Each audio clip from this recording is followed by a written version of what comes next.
तर हा अजित पवारांचा जनता दरबार सुरू होता आपण पाहिलं आणि यानंतर आता पुढच्या बातम्यांकडे वळूया। छत्रपती संभाजीराजे आज त्यांची राजकीय भूमिका स्पष्ट करणार आहेत आणि आज पुण्यामध्ये दुपारी ते पत्रकार परिषद घेणार आहेत। यामध्ये संभाजीराजे त्यांची पुढची दिशा काय असणार आहे याची घोषणा करतील। छत्रपती संभाजीराजेंचा 3 मे 2022 ला राज्यसभा सदस्यत्वाचा कार्यकाळ संपलेला आहे आणि 2 दिवसांपूर्वी त्यांनी विरोधी पक्षनेते देवेंद्र फडणवीस यांची सागर बंगल्यावरती जाऊन भेट घेतली होती।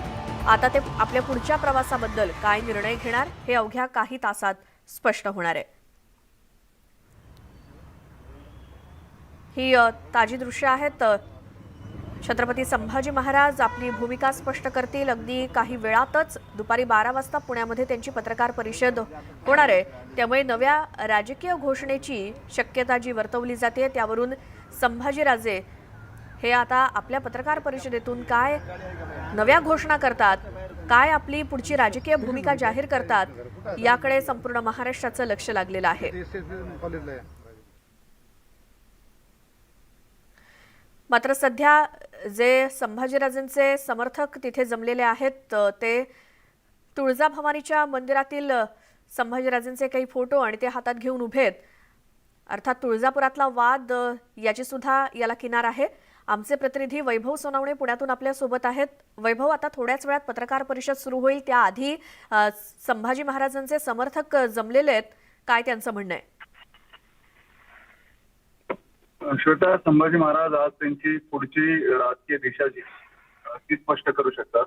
या सगळ्या एकूण त्यांच्या राज्यसभेचा कार्यकाळ संपल्यानंतरच्या त्यांच्या भेटी आणि त्यानंतर त्यांनी राज्यभर केलेले दौरे, राज्याच्या बाहेर केलेले दौरे, अनेक राजकीय नेत्यांच्या भेटीसाठी संभाजी छत्रपतींनी घेतल्या होत्या।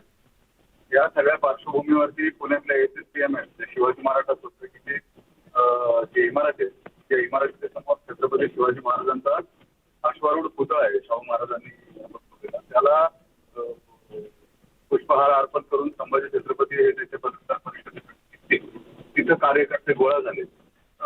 2 दिवसापूर्वी तुळजापुरात त्यांना संभाजी छत्रपतींना गाभाऱ्यात जाऊ दिलं गेलं नव्हतं, त्यावरून ते संतप्त झालेले आणि ते किंवा विरोध जो आहे तो निषेध नोंदवत आहे या सगळ्या घटनेचा।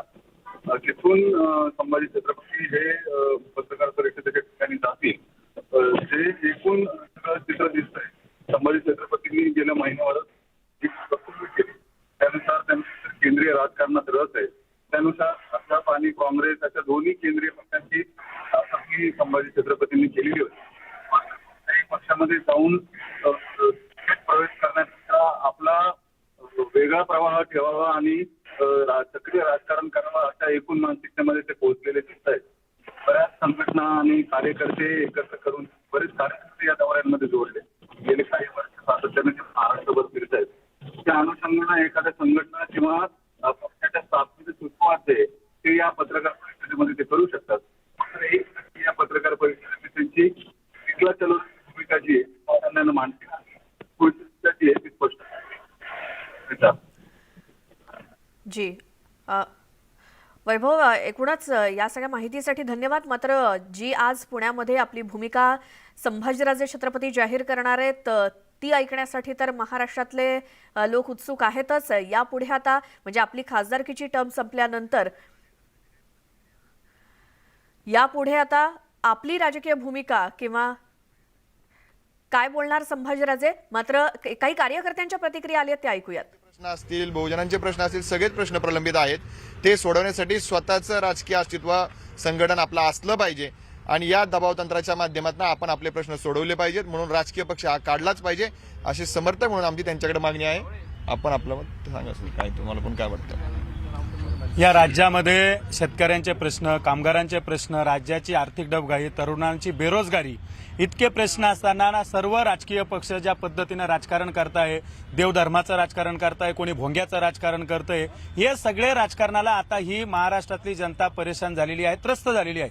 म्हणून आज सगळ्या महाराष्ट्राचं लक्ष लागलंय की छत्रपती संभाजीराजेंनी या महाराष्ट्राला नवीन पर्याय दिला पाहिजे, नवीन राजकीय समीकरणं या महाराष्ट्रात केली गेली पाहिजे. आपण इतर राज्यांमध्ये पाहिले, ज्या ज्या राज्यांमध्ये अशा परिस्थिती झाल्या या सगळ्या राजकीय पक्षांना नाकारलेलं आहे आणि महाराष्ट्रातल्या तमाम जनतेची इच्छा आहे की छत्रपतींनी आज राजकीय पर्याय द्यावा. या सगळ्या राजकारण्यांना कुठंतरी थांबवलं गेलं पाहिजे, कारण आज शेतकरी आत्महत्या करतोय, उसाला भाव नाही. शेतीची अवस्था इतकी बिकट झाली असून त्याच्यावर कोणी बोलत नाही. नवनीत राणांसारखे खासदार असतील, नारायण राणेंसारखे खासदार, तुम्ही विरोधी पक्षातले लोक कोणत्या मुद्द्यांवर बोलतात? हनुमान चालिसेवर बोलतात. हे योग्य नाही. जे प्रश्न बोलायला पाहिजे ते प्रश्न बोलायचे नाही. हनुमान चालिसा दिल्लीत जाऊन काय करणार आहेत आता या? अहो, तुमच्या मतदारसंघात लोक त्रस्त झालेले, त्यांना पाणी मिळत नाही, तिथल्या तरुणांना रोजगार मिळत नाही. याच्यावर सरकारला धारेवर धरा ना. ते सोडून दिलंय आणि भलत्याच प्रश्नांकडे चालले. ह्यामुळं हे बहुजन राज्य आहे. या राज्याला छत्रपती शिवाजी महाराज, शाहू महाराज, महात्मा ज्योतिबा फुले, महामानव डॉक्टर बाबासाहेब आंबेडकर यांचा वारसा असलेलं हे राज्य हे आज वेगळ्याच दिशेने चाललंय. म्हणून छत्रपती त्यांच्या विचाराचे वारसदार आहेत. म्हणून या महाराष्ट्रातल्या जनतेला त्यांच्याकडनं वेगळ्या आज अपेक्षा आहेत. तशी आज घोषणा करणार आमची इच्छा आहे छत्रपतींनी तशीच घोषणा करावी. छत्रपतींनी राजकीयच पर्याय दिला पाहिजे, तरच हे सगळे राजकीय पक्ष ध्यानावर येतील. तुळजाभवानीचा काय वाद आहे? तुळजाभवानीचा वाद त्या ठिकाणी तुम्ही बघितला असेल. छत्रपती लहानपणापासून त्यांच्या मागच्याही पिढ्या आणि आत्ताच्याही पिढ्या लहानपणापासून छत्रपती नेहमी दर्शनाला जातात. त्या ठिकाणचा जो शितोळे आहेत याला मस्ती चढलेली आहे आणि त्या कलेक्टरांना आम्हाला विनंती करायची आहे. आज तुळजापूर बंद झालंय. जर 2 दिवसात तुम्ही निर्णय घेतला नाही तर सबंध महाराष्ट्र बंद होईल आणि याला सर्वस्वी जबाब राज्याचे मुख्यमंत्री असतील. आम्ही राज्याच्या मुख्यमंत्र्यांना विनंती करतो, आज ही शांततेत सुरू झालेलं आंदोलन आहे, आपण तात्काळ त्या शितोळेचं निलंबन करा. हा शितोळे कोण लागून गेला हो एवढा? जे याच्यासाठी एवढा प्रशासन याच्या पाठीशी उभा राहते. हा लाडू घोटाळ्यातला आरोपी आहे. याच्या विरोधात आज सगळ्या तुळजापूरमध्ये हे बघा, हा शितोळे आहे, हा लाडू घोटाळ्यातला आरोपी. याच्या विरोधात आज सगळ्या तुळजापूरचे व्यापारी, त्या ठिकाणचे पुजारी, त्या ठिकाणचे नागरिक हे जर सगळे त्याला त्रस्त असतील तर अशा अधिकाऱ्याचं निलंबन केलं पाहिजे. आणि त्याची हिंमत कशी झाली? अरे, जे मंदिर छत्रपती शिवाजी महाराजांच्या वंशजांनी बांधलंय, जे छत्रपतींचं ग्रामदैवत आहे, कुलदैवत आहे, त्या कुलदैवताच्या दर्शनापासून त्यांना थांबवण्याची हिंमत या शितोळेंनी केलीच कशी? हा पहिला आमचा प्रश्न आहे. आज तिथल्या लोकांनी सांगितलंय की आम्ही बंद ठेवलाय, पण जर ऐकलं नाही तर निश्चितपणे यांच्यावर दंडुके मोर्चे सुद्धा आम्ही काढल्याशिवाय राहणार नाही. जाहीर माफी मागून होत नाही. या शितोळेचं निलंबनच झालं पाहिजे ही आमची मागणी.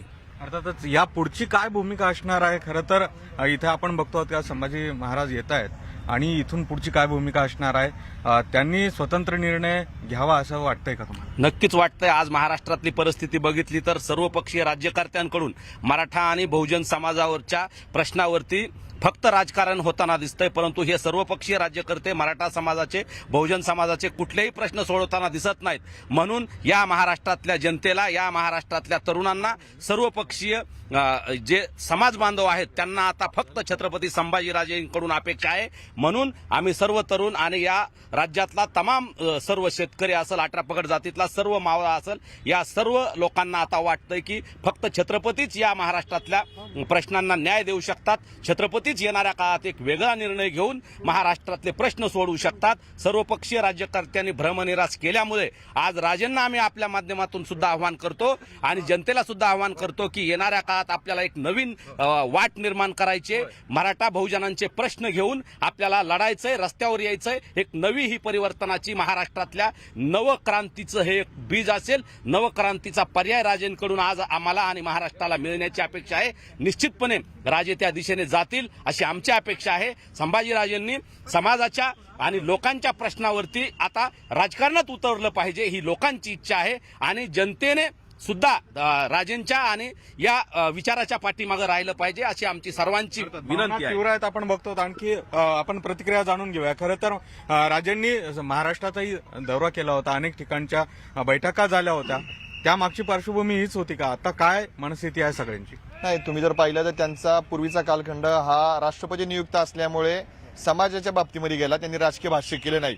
त्यांची मुदत संपल्यानंतर आजची जी पत्रकार परिषद होत आहे ती राजकीय प्रकारची असणार आहे.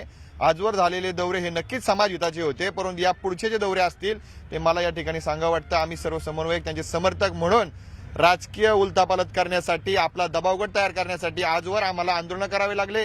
छत्रपती शिवाजी महाराजांच्या वंशजांना मुंबईमध्ये आंदोलन करावं लागलं. त्यामध्ये दिलेल्या मागण्या देखील पूर्ण झालेल्या नाही.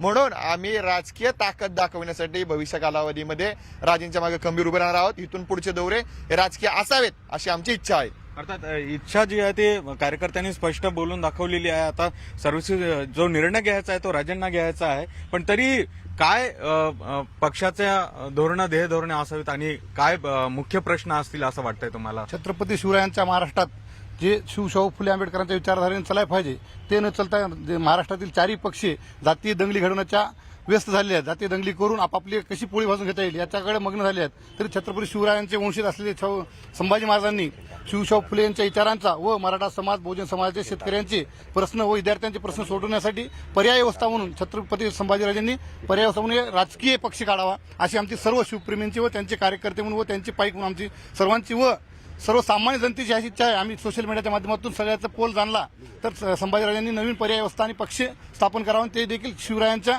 विचाराचं असावं. कारण का छत्रपती संभाजीराजे हे मागील 2006 पासून महाराष्ट्रात फिरत आहेत तर सर्वसामान्यांसाठी व शेतकऱ्यांसाठी काम करत आहेत. आताचे सध्याच्या सत्तेतले पक्ष जातीय दंगली, रामाच्या नावावर कोणी आलाच्या नावाने ते कुठेतरी दंगली थांबल्या पाहिजेत. 18 पगड जाती आणि 12 बलिदाराला घेऊन चालणारा एखादा पक्ष निघायला पाहिजे अशी जनतेतून रोष आहे आणि जनतेचं म्हणणं आहे. त्यासाठी आम्ही सर्वजण छत्रपतींचे मावळे व शिवरायांचे पाईक. पण तरीही मराठा आरक्षणाचा जो मुद्दा आहे तो अत्यंत महत्वाचा आहे. या आधीच्या सगळ्या सरकारची जी भूमिका आहे ती आपण बघितलेली आहे. आक्रमक होणं गरजेचं वाटतंय. निश्चितपणे मराठा समाज आतापर्यंत शांततेच्या मार्गाने, संविधानिक मार्गाने आंदोलन करत होता. परंतु आता छत्रपती शिवाजी महाराजांचे वंशज युवराज छत्रपती संभाजीराजे यांनी आंदोलन केल्यानंतर सरकारने आमची फसवणूक केलेली आहे. म्हणून मी थांबवतो. आपल्याला राजा आलेले आहेत इथे आणि थोड्याच वेळात ते इथे जे आहे तो पुष्पहार अर्पण करणार आहेत आणि आपण बघतोय की आपण काय प्रतिक्रिया देऊ शकतात.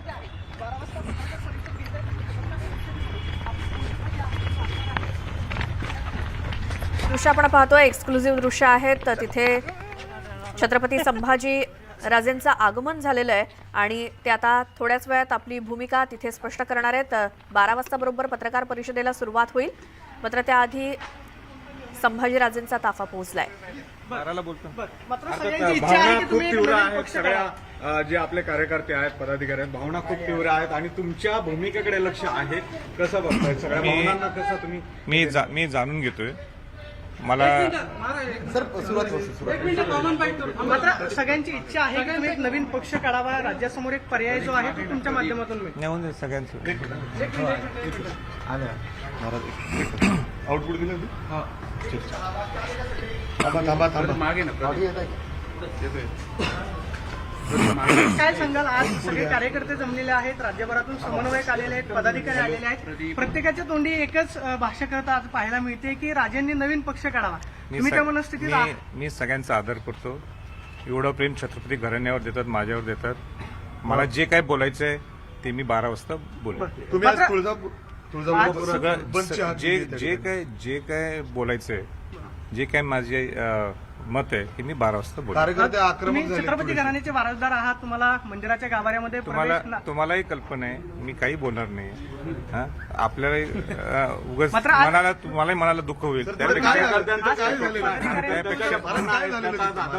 नाही, सगळ्या गोष्टी 12 वाजता बोलणार. मला विनंती आहे आपल्याला की तुमचं मन दुखवल त्यापेक्षा माझी विनंती राहील. मी जे काय सगळे प्रश्न तुम्हाला देतो 12 वाजता.